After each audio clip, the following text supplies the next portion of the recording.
All right, good morning. This is the second lecture for the chapter excretion and osmoregulation. We have already done one section, that is human excretory system, in the last class. ठीक है? Continuing from that particular section, we'll take up kidneys first, and then we'll be talking about the renal anatomy. अभी anatomy का मतलब तो हमको सबको पता है ना?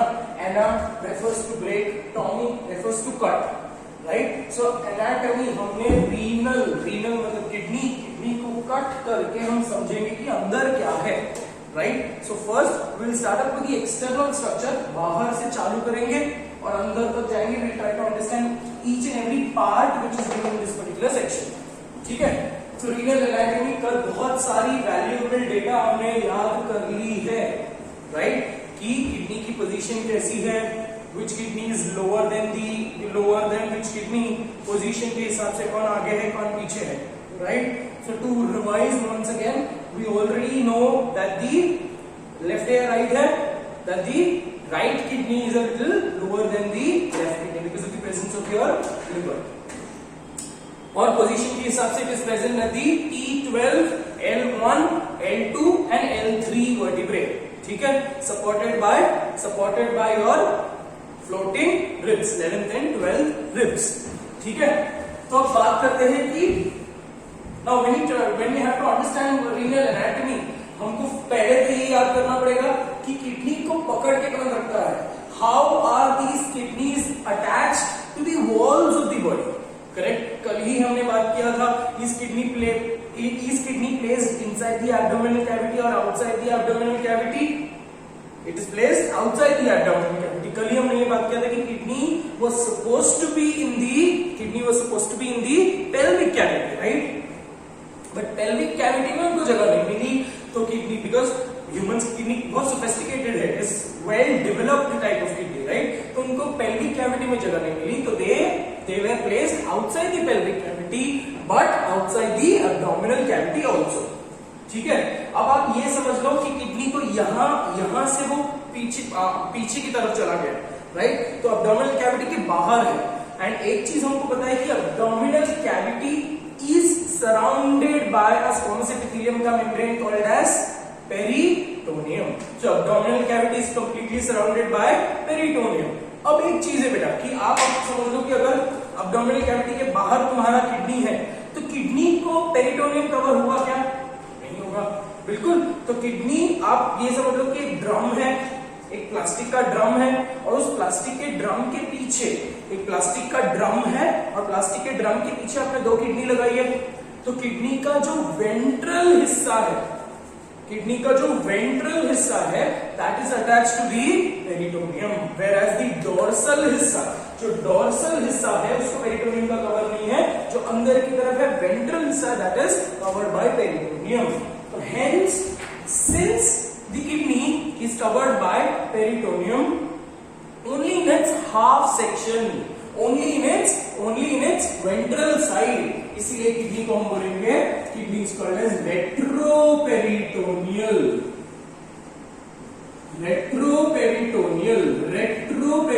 का मतलब है हाफ कवर्ड बाय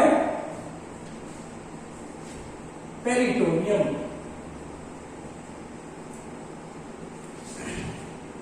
ठीक है?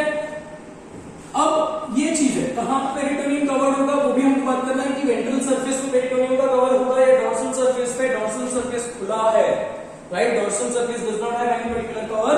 सो ventral surface it is covered by the peritoneum at the ventral surface covered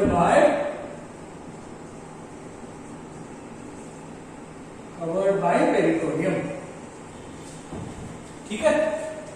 All right. So this was one of the valuable data. The second valuable data is, as you can see in this particular diagram, there are three covers which are given. ठीक है? So external पहले तो हम बात करेंगे retroperitoneal structure हो गया, फिर हम बात करेंगे एक्सटर्नल स्ट्रक्चर्स और एक्सटर्नल लेयर्स. अब एक्सटर्नल लेयर्स में बेटा 3 लेयर आपको दिख रहा है. ठीक है? External layers from inside to outside, अंदर से बाहर जाएंगे हम. ठीक है? External layers from inside to outside. So पहला लेयर क्या है बेटा? first layer is called as renal capsule. The first layer is called as renal capsule. The second layer, as you can see in the diagram, पहला layer आपको दिख रहा है renal capsule. ये पहला layer है, ठीक है. The second layer is the adipose tissue का layer. The second layer is adipose tissue. And the third layer is called as, the third layer and the outermost layer is called as renal fascia. ठीक है.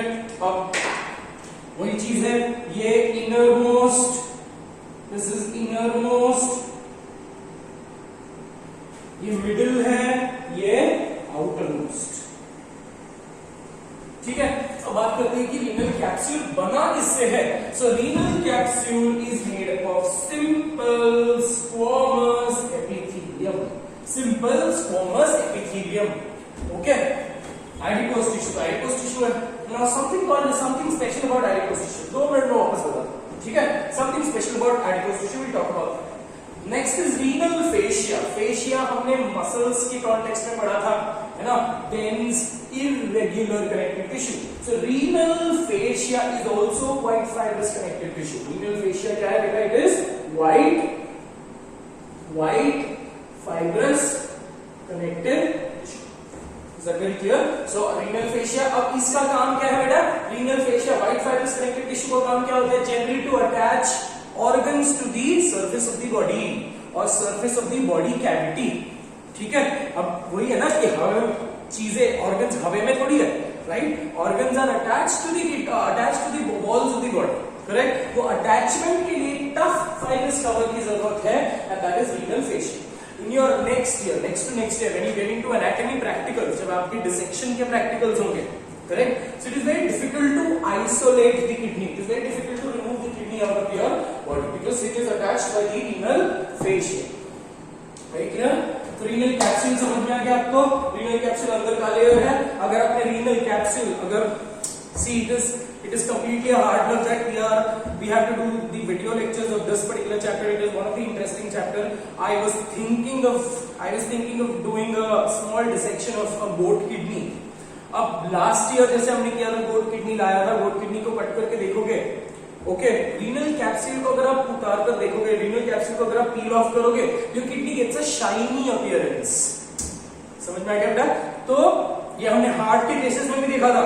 जैसे pericardium निकाल दिया तो वो surface of the organ का surface एकदम shiny हो जाता है. ठीक है. तो रीनल कैप्सूल के वजह से the surface becomes a little opaque. Renal capsule पे अटैच्ड है एडिपोज टिश्यू. अब मैंने आपको बताया था कि एडिपोज टिश्यू के बारे में मैं कुछ बोलने वाला था. सो एडिपोज टिश्यू का काम क्या है बेटा?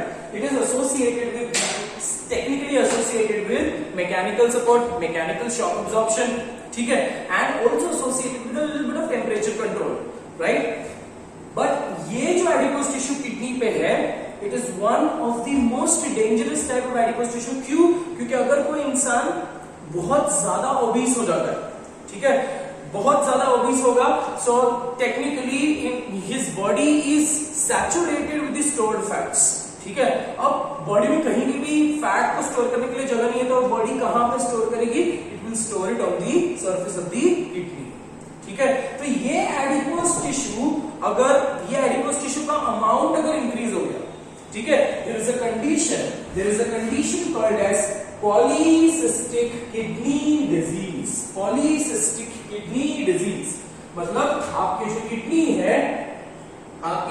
है उसके ऊपर एडिपोज टिश्यू का जो लेयर है, the adipose tissue layer becomes completely filled with adipose tissue, completely filled with fats. तो आपकी जो किडनी की जो स्मूथ अपीयरेंस है, that appears to be just like a cysted kidney. जैसे किडनी पे बहुत सारे नोड्यूल्स दिखेंगे. आइडियली नोड्यूल्स किसके हैं? Basically it is nothing but fat. और इस कंडीशन में the patient will not be able to effectively function his kidneys properly. ठीक है. तो उसके बॉडी में रीनल फंक्शन जो होगा, that will not B, it will be compromised. Is that very clear? तो कॉम्प्रोमाइज कंडीशन में उसके रीनल फेलियर होने के चांसेस बहुत ज्यादा है. And treatment, there is no treatment for this particular thing. You only have to do weight control, exercise, physiotherapy, etcetera. जो नहीं होता हमसे। Anyways come back, right. So polycystic kidney disease ऐसे ही एक डिजीज है polycystic ovarian disease. Polycystic ovarian disease ovary के ऊपर भी ऐसा ही एक एडिपोस टिश्यू का लेयर है that also gets due to extreme obesity that also gets the fat gets accumulated in the adipose tissue leading to cysted appearance of the ovary. So ये एक छोटा सा रिलेशन आपको किडनी और ovary के बीच में है, that is PCOD अगर है तो it is polycystic ovarian disease. PCKD is a polycystic kidney disease, less lethal as compared to that of the other renal failures. So ये इतना आपको समझ गया है external structure. We spoke about retroperitoneal structure and we also spoke about external structure. ठीक है, चलो आगे बढ़ते हैं। we'll take up internal structures. अब internal structure जब आप डायग्राम में देख रहे हो यहाँ पे, ठीक है, एक्सटर्नल स्ट्रक्चर हो गया, what you can see renal fascia we spoke about, ठीक है, ये renal fascia हमारा थर्ड लेयर है। अब हम बात करेंगे internal structure. Now when you talk about the internal structure, it is divided into two major sections, ठीक है। जब भी आप किडनी को कट करके देखोगे तो आपको एक बहुत ब्यूटीफुल ऐसे पेंटिंग जैसा स्ट्रक्चर दिखेगा, मतलब बाहर का outermost structure which appears to be dark reddish brown, outermost structure आपको डार्क रेडिश ब्राउन में दिखेगा, ठीक है, and that region is called as renal cortex. ये तो बेसिक है बेटा, आपको ऑलरेडी ये सब चीजें आता है। Outer structure is called as cortex, inner structure is called as medulla. But यहाँ पे characteristically you will find a difference. You absolutely, अगर आपको कोई भी नॉलेज नहीं है किडनी के बारे में, still you can absolutely mark cortex क्या है, मेड्यूला क्या है। क्योंकि cortex brightly appears reddish brown. क्यों अपीयर करेगा reddish brown? Because it is rich in vasculature. जितने भी approximately 25% of your blood goes to the kidney, correct. हर 5 लीटर में से कार्डियक आउटपुट कितना है? 5 लीटर्स। उस 5 लीटर्स में से कितना किडनी को जाता है? 25%। So approximately 1250 ml per minute kidney को जाता है, right. So cortex appears to be dark reddish brown because of excessive vasculature, whereas medulla आपको थोड़ा सा व्हाइटिश अपीयरेंस दिखेगा, ठीक है बेटा, क्योंकि मेड्यूला वो रीजन है जहां पे यूरिन का concentration technically it is concentrated with only the functioning and physiology of urine formation. यहाँ पे ब्लड का सिर्फ फिल्टरेशन होगा कॉर्टेक्स में, ठीक है, और मेड्यूला में there is nothing but osmoregulation, concentration of the urine etcetera etcetera. So medulla आपको थोड़ा सा व्हाइटिश अपीयरेंस में दिखेगा, ठीक है। तो कॉर्टेक्स पढ़ते हैं, we'll take up cortex first, then we'll take up medulla. अब कॉर्टेक्स में क्या क्या स्ट्रक्चर्स होते हैं, we'll try to understand that.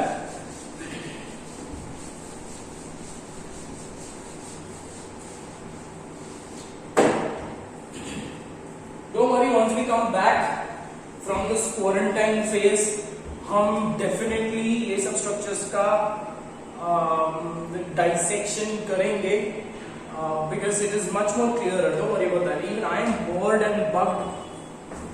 Anyways, from this quarantine phase, चल मैं तो ये समझ रहा हूँ कि जल्दी वीडियो लेक्चर्स खत्म हो जाएगा. Anyways, come back.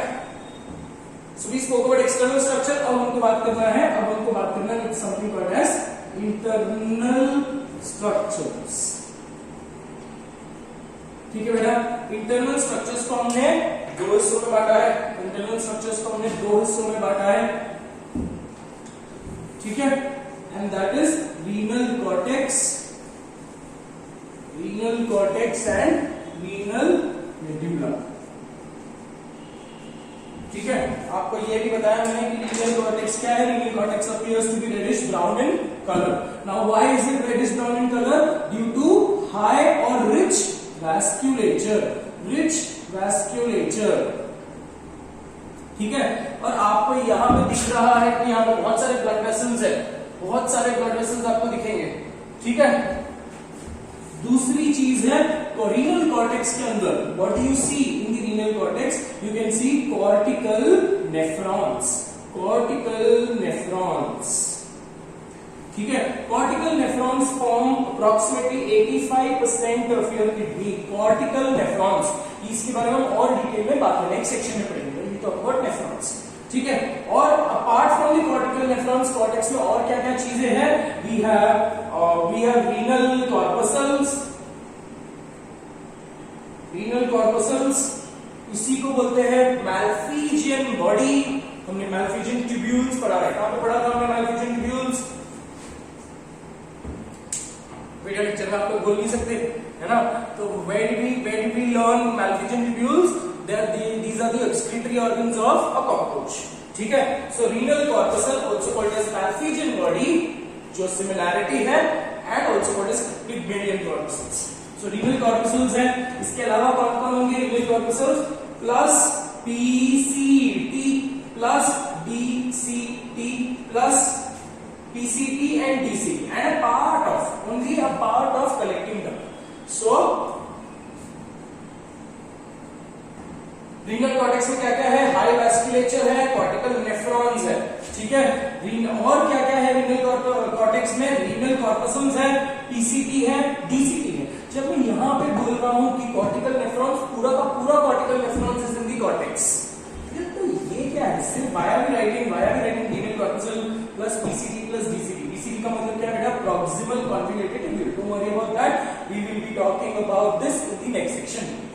ठीक है? सो renal corpuscle, PCT, DCT of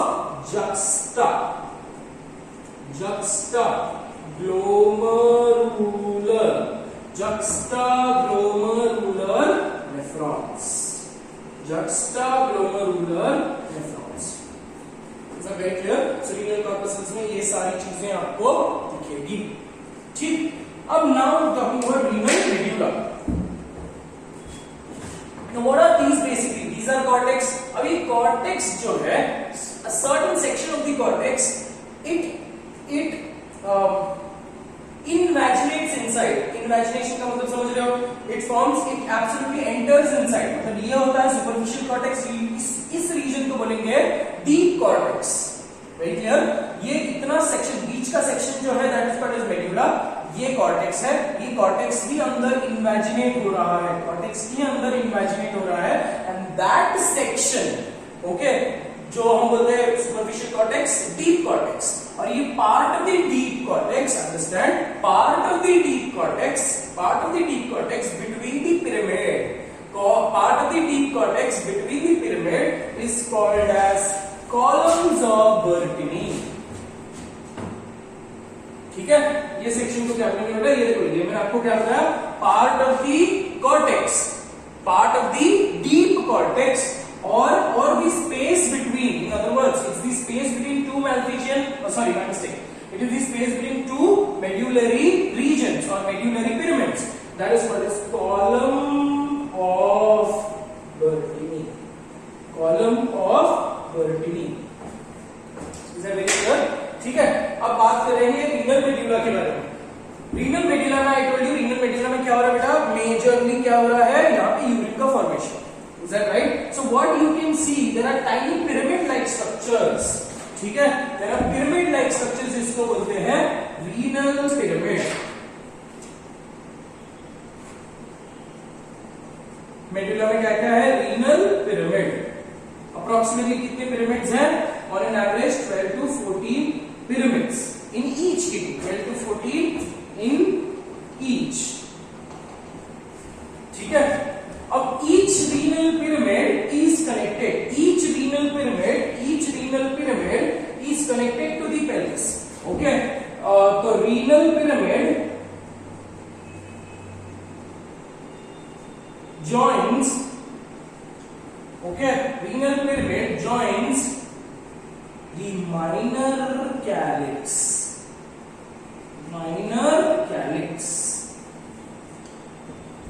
ठीक है बेटा?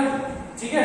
Minor calyx. अब कैलिक्स क्या है? आपने ये प्लांट में पढ़ा हुआ होगा, करेक्ट? कैलिक्स क्या है बेटा? Calyx is nothing but a structure, a cup shape structure is called as calyx, correct? तो आप ये समझ लो, पिरामिड ऑफ गीजा पता है आपको, इजिप्ट के पिरामिड, है ना? Every pyramid has a peak, it has a topmost vertex, it has a peak, it has a pinnacle, right? आप ये समझ लो कि आपके सारे पिरामिड जो है, all your pyramids of Giza are inverted, और हर पिरामिड को एक नीचे कप से कनेक्ट किया है. ठीक है? अब हर पिरामिड को जो कप से कनेक्ट किया है, वो कप को क्या बोलेंगे? रीनल वो कप को क्या बोलेंगे, माइनर कैलिक्स। ठीक है, तो आपको ये यहाँ पे कप शेप स्ट्रक्चर दिख रहा है, that is called renal calyx. Each renal calyx, अभी आप इमेजिन करो कि यहाँ पे एक पिरामिड है जिसको एक कप लगा है, यहाँ पे एक पिरामिड है जिसको एक कप लगा है, यहाँ पे एक पिरामिड है जिसको एक कप लगा है। ठीक है, तो एक कप, दूसरे कप और बीच में एक और सी शेप स्ट्रक्चर लगा है ना। इसको बहुत अच्छे से समझने के लिए we'll have to understand, we'll have to take up an example of a circus।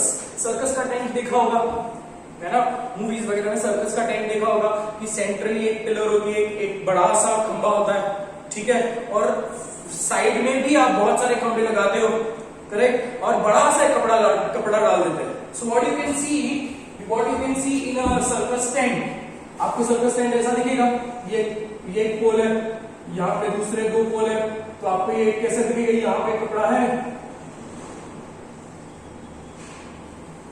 ठीक है, आपको एक कप शेप स्ट्रक्चर दिखेगा, मतलब आप मान लो कि ये एक माइनर कैलिक्स है, ये एक माइनर कैलिक्स है, ये एक माइनर कैलिक्स है।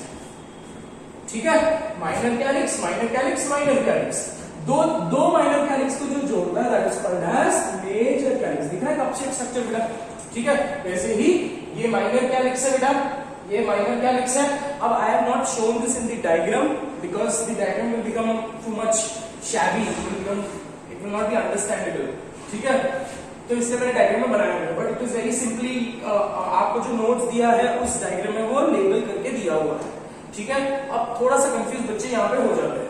ठीक है, तो क्या ये माइनर कैलिक्स, दो माइनर कैलिक्स को कनेक्ट करने वाले major calyx, and this minor calyx and major calyx basically forms the region, a bag-like region called as renal pelvis. Renal pelvis is that area जहाँ पे यूरिन किडनी से effectively बाहर निकला, वो वहां पे रहेगा and will be continuously flowing through the ureter into the urinary bladder. इतना समझ गया बेटा? ठीक है, तो renal pyramid joins the minor calyx. ठीक है,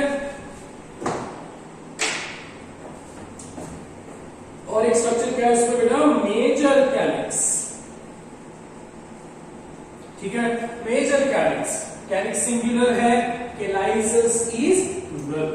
ठीक है, तो अंदर क्या क्या दिखेगा आपको रीनल पिरामिड दिख रहा है, renal pyramid joins the minor calyx, और माइनर कैलिक्स को ज्वाइन करने वाले माइनर कैलिक्स, दो तीन माइनर कैलिक्स को ज्वाइन करके आपको बनता है मेजर कैलिक्स। ना और क्या क्या दिखता है आपको एक और चीज दिख रही है, that is renal pelvis. Renal pelvis, ठीक है, रीनल पेल्विस के अलावा और क्या क्या चीजें दिख रही है आपको? क्या दिख रहा है बेटा? You can also see column of Bertini. अब थोड़ा सा कॉलम ऑफ बर्टनी आपको समझ गया, ठीक है, कॉलम ऑफ बर्टनी क्या है? Is either the column of Bertini is nothing but the space in the, it's the space in the deep cortex, space in the deep cortex, or it is the space between two pyramids. Very clearly understood बेटा? ठीक है, अब थोड़ा सा confusing section आएगा, ठीक है, इतना मैं इरेज कर रहा हूं, I am not erasing that section, I am erasing this section because I am assuming that you have already written down. अब देखो, जब भी आप वीडियो लेक्चर्स के लिए बैठते हो बेटा, तो make sure that you sit with a pen and paper, because ऐसा कभी कुछ हो सकता है कि मैं आपको लेक्चर में बहुत सारी चीजें बताता हूं, है ना, तो कुछ चीजें बहुत रेडीमेड नोट्स तो आपके पास है, सो बट कुछ चीजें आपको मुझे लगता है कि when you find it कि अरे कुछ अलग है तो उसको लिख लो। ठीक है, अब थोड़ा सा एक सेक्शन आएगा कंफ्यूजिंग। ठीक है, so I draw a rough diagram of a nephron, ठीक है बेटा, ये rough diagram of the nephron है। मैंने आपको बताया था कि कॉर्टिक ये जक्स्टामेडुलरी नेफ्रॉन है, बात करेंगे इसके बारे में। ठीक है, आप इतना सेक्शन जो है उसका नेफ्रॉन का इतना सेक्शन कहां पे है? It is in the cortex. इतना सेक्शन कहां पे? It is in the medulla. ठीक है, अब बहुत सारा आप इमेजिन करो, माइक्रोस्कोपिक स्ट्रक्चर है ना नेफ्रॉन, हमको पता है कि nephron is the structural and functional unit of the kidney, right? So microscopic structure है, आप ये समझ लो कि ये जो है this is called as loop of Henle. क्या बोलते हैं इसको, this is renal corpuscle, PCT, ये क्या बेटा पीसीटी, ये क्या बेटा डीसीटी, ये क्या बेटा कलेक्टिंग डक्ट, और ये क्या है that is called as LOH. समझ में आ गया बेटा। तो अभी और एलओएच क्या है, LOH is loop of Henle, and loop of Henle is a hair pin loop structure. ये जो हम डायग्राम में बताते हैं ना U shape, it is never U shape, ठीक है, ये ऐसा हेयर पिन लूप के जैसा है। अब हम इतना कॉम्प्लिकेटेड डायग्राम नहीं बना सकते, राइट, बट आपको ये समझना है that it is never a U shaped structure, it is never a test tube shaped structure, it's a hair pin shaped structure. ठीक है, तो एलओएच अभी ये समझ लो कि इमेजिन करो कि बहुत सारे ऐसे स्ट्राइएशंस, बहुत सारे ऐसे ट्यूब्स को जमा कर दिया है। अगर ट्यूब्स को जमा कर दिया तो आपको स्ट्राइएशंस दिखेंगे, राइट, ट्यूब्स को ज्वाइन किया तो आपको स्ट्राइएशंस दिखेंगे, और ऐसे कॉर्पसल्स को अगर बहुत सारे ज्वाइन कर दिया तो आपको डॉट डॉट्स ऐसे पार्टिकुलेट साइज दिखेंगे, right. That is why the cortex appears granular, the cortex appears granular and the medulla appears striated. That striations in the medullary pyramid is because of LOH and collecting duct. इतना समझ गया बेटा, ठीक है।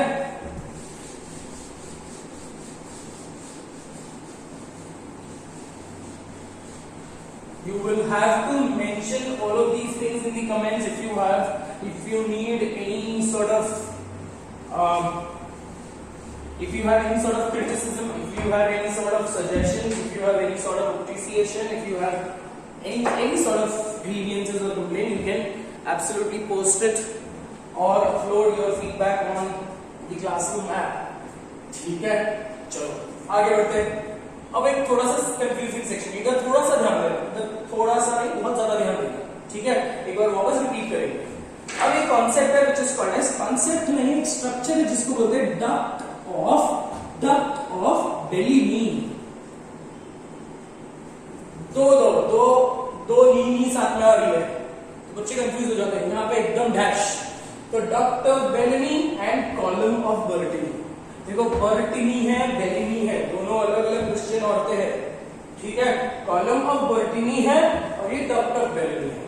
Column of Bertini is a macroscopic structure, दिख रहा है ना आपको, अगर आपने किडनी को कट किया will you be able to locate column of Bertini, yes, ठीक है। But duct of Bellini is a microscopic structure. Duct of Bellini क्या है बेटा, माइक्रोस्कोपिक स्ट्रक्चर है। अब ये duct of Bellini is formed, duct of Bellamy is formed by union of collecting ducts, ठीक है बेटा, ठीक है। एक और रफ डायग्राम बनाते हैं हम, रफ डायग्राम नेफ्रॉन का,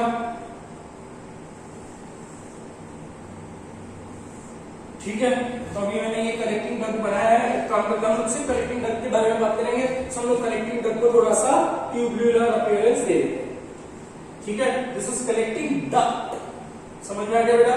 और यहां पे होते हैं collecting tubules, collecting tubules, these basic things you need to know, ठीक है।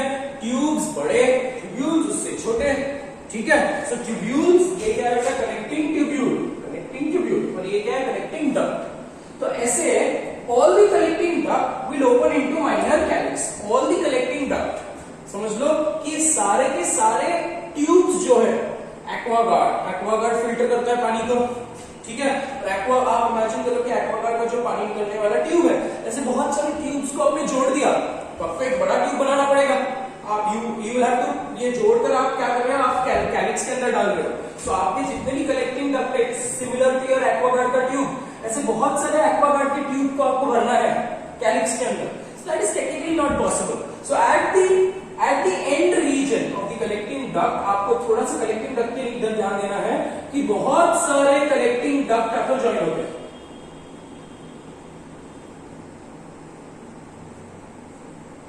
ये दूसरा नेफ्रॉन है, ठीक है। ऐसे बहुत सारे कलेक्टिंग डक्ट आके ज्वाइन होंगे, ठीक है। तो ये बहुत सारे कलेक्टिंग डक्ट जब ज्वाइन होंगे तो एक रीजन आ जाता है, दिस अ स्मॉल रीजन, ये आपको जो रीजन दिख रहा है, that region is, that duct is called as duct of Bellini, समझ में आ गया? कॉलम ऑफ बर्टनी तो आपको समझ में आ गया है। डक्ट ऑफ बेलेनी क्या है बेटा? It is form by the union of a large number of collecting ducts. बहुत सारे कलेक्टिंग डक्ट का ज्वाइन होकर बनता है डक्ट ऑफ बेलेनी। अब डक्ट ऑफ बेलेनी थोड़ा सा ब्रॉड ट्यूब है, ठीक है? तो ये ब्रॉड ट्यूब, बहुत सारे डक्ट ऑफ बेलेनी अगर यूनाइट होते हैं, they form a union, they form a raised structure. ऐसे बहुत सारे ब्रॉड ट्यूब्स को साथ में जोड़ दो। अब साथ में जोड़ने के बाद आपको एक स्ट्रक्चर मिलेगा। अगर आप मैक्रोस्कोपिकली दिख रहे हो तो आपको ये स्ट्रक्चर दिखेगा कि थोड़ा सा रेज्ड प्लेटफॉर्म दिखेगा। And that raised platform which you can see in this dark region is called as renal papillae. अब इसमें से पैपिले का मतलब आपको ऑलरेडी पता है, एनिमल किंगडम में we have already done this, correct? So what is renal papillae? Renal papillae is the macroscopic structure. और रीनल पैपिले किसके वजह से बना है? Duct of Bellini. Duct of Bellini क्या है? Duct of Bellini is a tube which is formed by the union of large number of collecting ducts. इतना समझा है, right? So that is all with respect to external structure and that is all with respect to internal structure. Renal pelvis के बारे में भी हमने बात किया। Renal pelvis continues. अब एक सेक्शन है जो आपको ये याद करना है, that is renal hilum or also called as hilus renalis. और hilus renalis क्या है? ये सेक्शन, बीच का सेक्शन, ठीक है? हमने एक मूंग बीन देखा है, सामने से देख रहे हैं, ठीक है? एक मूंग के सीड को सामने एक रीजन होता है, डार्क रीजन, और ये रीजन खुलता है। This region is called as hilum, है ना? तो किडनी भी एक राजमे के जैसा दिखता है, करेक्ट? तो उसकी जो सेंट्रल रीजन है that is also called as hilum. Since this is kidney का हाइलम तो हम बोलेंगे इसको रीनल हाइलम, ठीक है? So renal hilum is the junction point. It is the junction point for the entry of renal artery, renal vein. Entry of renal artery, exit of renal vein. Entry of renal artery and exit of renal vein. इसी के अलावा renal hilus से बाहर निकलता है renal ureter और renal pelvis continue होके ureter में जाता है. That is all with respect to vertical section of kidney. इसका नेक्स्ट पार्ट हम लोग बात करेंगे, that is part of the internal structure में ही part of the nephron. That is all for, thank you so much.